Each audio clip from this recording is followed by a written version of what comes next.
Peace and Harmony here. Trauma bonding and the narcissist too. Sorry about that. My video had went out, so I will continue. Looking at the relationship almost as a trench buddy was where we had left off.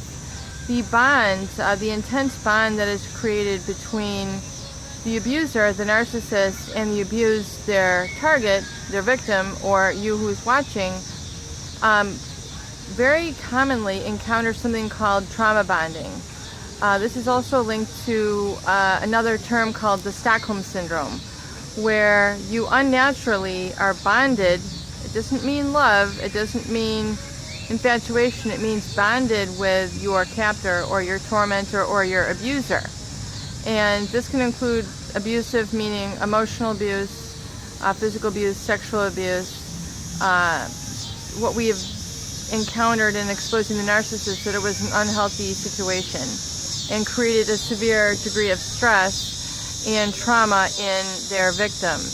And this has actually, what I want to look at and explore with you today is the biological base, or the bond itself, that's created within the abuser and the abused, so you can better understand what's going on, so you can better get a handle on it, and then better experience this for yourself and see exactly what's happening, so you're more apt to be able to resolve it and then move on with your life once you get an understanding.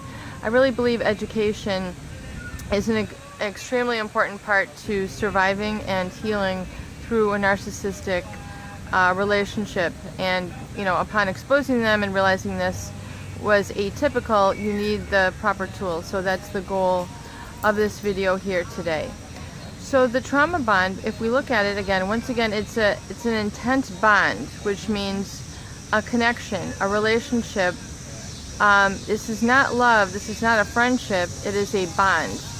Something that's very difficult to be broken, and it's very difficult to be broken for the sheer fact that the bond itself was established in a state of trauma or stress. And think of it almost as like a trench buddy. I think we were looking at, just to kind of give it another comparison, if you were enlisted in the army and you're going to war and you're battling the enemy, and you've been through this severe war-torn area together, and you're hiding out in the bunkers, you're hiding out in the trenches, that's considered your trench buddy. And you share a really intense bond with this person, having gone through a war-torn, a war-ravaged area, and where you're facing life and death. I mean, it has that severe of an emotional and physical impact in terms of your survival, is very tied up into this emotion and into this relationship. So I'm just trying to give you an idea of the severity or the duress under which the bond is created.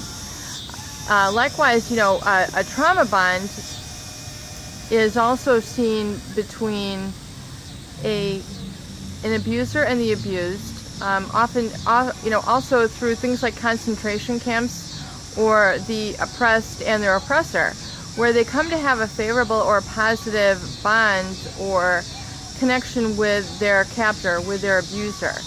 And it has to do, once again, so you can kind of get a real good grip on it and understand that it has to do with the severity and the intensity and the intermittent reward and punishment that is experienced by the abused. In other words, they're abusing you, they're starving you of attention, they're criticizing you, they're telling you your life is not worth anything, your voice is worth nothing, your viewpoint